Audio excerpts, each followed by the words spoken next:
porque existem componentes que se chama resistor. A resistência, ela recebe os elétrons que estão circulando, tá? Esses elétrons se dissipam de alguma maneira. Então eu vou mostrar o efeito de dissipação da corrente elétrica em calor e luz, com um pepino. A experiência chata, que fede. Então eu vou colocar 110 volts no pepino, tá? Não façam isso em casa. Então basicamente tem um fio aqui, desencapado, bem longe um do outro, para não acontecer um curto-circuito. Senão a luz do Sesc vai cair, tá? E vou pegar um pepino. Eu vou explicar o que está acontecendo. Eu ia comer esse pepino aí, agora você pôs a mão assim, cara. Caramba. Aí. Por que eu peguei um pepino conserva? Ninguém tem uma ideia? Por causa do sal. Por causa do sal, né? O sal é uma molécula de NaCl. Então, na água ele ioniza. Quer dizer, eu tenho moléculas de Na+, e Cl-. Sódio mais e Cl-. Então, ele começa a conduzir mais eletricidade do que normalmente, tá? Então eu estou falando de condução de eletricidade, eu estou falando de corrente elétrica. A madeira, todo mundo sabe que é isolante, tá? Nós somos um grande isolante também. A resistência nossa é muito alta. Tanto que a gente não morre tão facilmente com um choque no chuveiro, por exemplo. No circuito de música passa, né? Aquele que ele mostrou do... Sim, não, exatamente. Aquele circuito, ele consegue medir a sua alta resistência, a condutividade do seu corpo, e essas mínimas variações que cada um tem, eu uso isso como um parâmetro para mudar o som. A gente vai brincar com isso. Então, por exemplo, hoje em dia tem umas balanças que você mede a massa de gordura com a sua condutividade. Então, quanto mais massa você tem, eu não lembro da relação da quantidade de massa com a condutividade, mas você consegue medir a quantidade de massa baseado na resistência. Então, de tudo isso está brincando com o quê? Passando elétrons no seu corpo, tá? E medindo a resistência, o quanto o seu corpo resiste. E não é perigoso, Radame? O que é perigoso? Essas circulações de elétrons no nosso corpo? Não, a princípio não. A princípio não. Dá barato? Bom, tem um vídeo do Daito aqui para mostrar em sequência. Coloca isso aí. O Daito Manabe, que é um artista que usa a eletricidade e traciona os músculos com eletricidade. Então ele faz uma composição bem minimalista de som e joga essa composição em impulso elétrico, mexe os músculos da cara, do rosto. Isso você pode generalizar para o braço, talvez. Ah, não é japonês? Oi? Isso é coisa de japonês. É coisa de japonês. Tá? Eu vou... Nada... Bom, então a gente tá imerso nessa coisa de condutividade, de eletricidade, mas de pouco para pensar o que está acontecendo. Por que o chuveiro elétrico funciona? Ligando na tomada e a gente esquenta a água. Vocês nunca pararam para se perguntar o que está acontecendo, né? Ou porque uma torradeira funciona também. Então, isso envolve o conceito de dissipação da corrente elétrica em calor. Essas lâmpadas são diferentes, então, hoje eu posso falar, mas ela é bem diferente. Essas lâmpadas aqui, elas usam outro conceito, mas eu estou falando de lâmpadas antigas que tinham filamento e esquentavam, né? Então, porque alguém sabe que cor vai ficar? É uma lâmpada de sódio que eu estou fazendo. Amarela. A lâmpada de sódio é amarela. É a tradicional. Então, ele vai emitir amarela porque tem sódio. Poderia fazer ele ficar azul, verde, se tivesse cobre. Depende do meio, né? Então eu vou conectar aqui o fio aqui. Vou colocar aqui um pente seguro. Você pode ligar na tomada por mim? Vai feder um pouco, tá?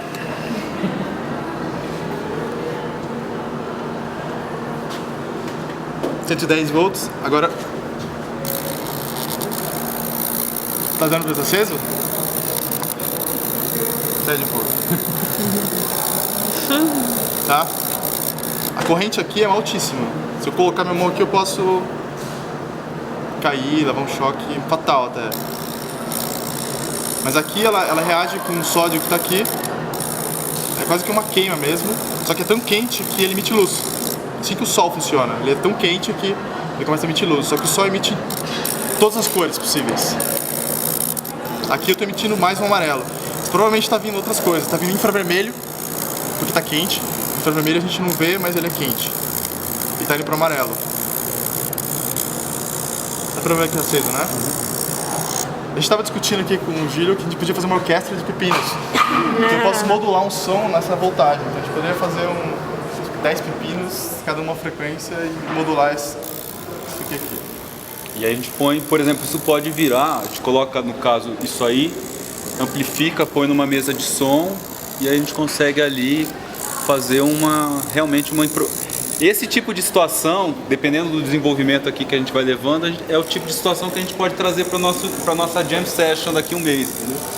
Pra gente fazer instrumentos que não são convencionais, ou formas não convencionais de produzir som. Pepinos falantes. Né? Pepinos falantes. Ótimo.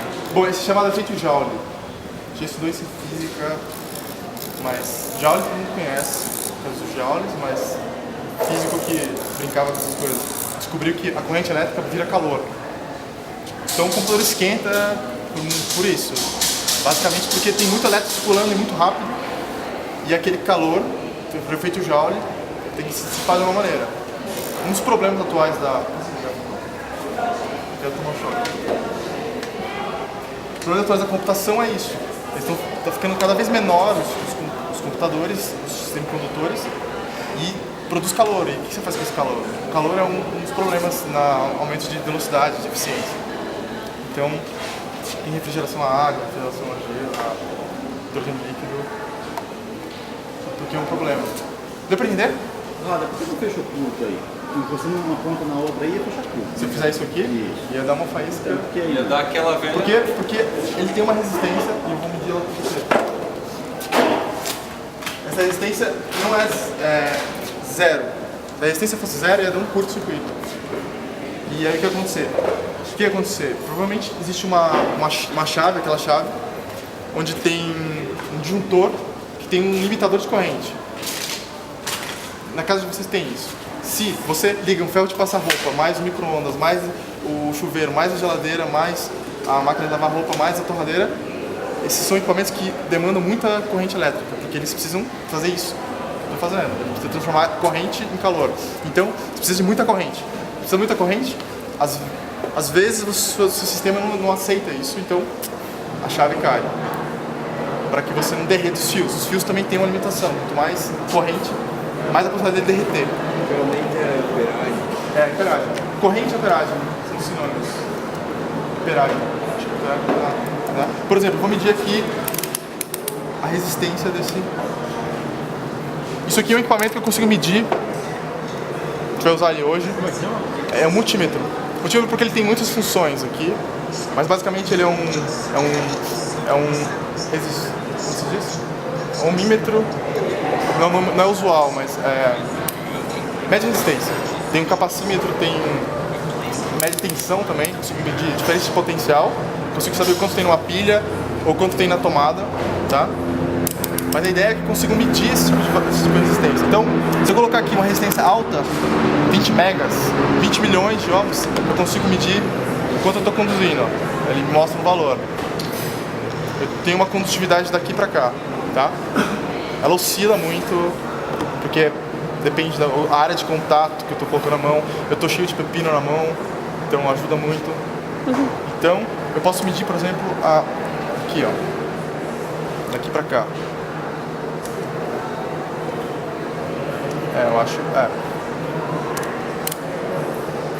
tem uma medição de 2 megas, 2 milhões de ohms. É muito arbitrário, isso não sei falar, isso é isso, isso é aquilo. Nossa resistência está na ordem dos milhões de ohms. Milhões de ohms, mega ohms, é muito alto. Eu vou falar da lei de Ohm, que é a lei que descreve essas coisas. A gente não precisa saber profundamente isso, mas é legal só eu mostrar como funciona, tá? Então tem uma resistência, por isso que não dá um curto, tá? Por isso. Se eu encostar um no outro, quanto tem que dar a resistência aqui? 0, tá? Posso aqui? 0. Mas se você ficar assim, uma hora com o negócio do pepino, uma hora ele ia parar de emitir luz, ele ia ficar emitindo luz. Então, ao mesmo tempo que ele emite luz, ele está se destruindo. Então vai consumindo luz. É orgânico, tem DNA, tem um monte de coisa que por temperatura denatura, então derrete, realmente derrete. Então o pepino deixa de ser pepino e vira carbono, sei lá, alguma coisa que não é pepino. Tá?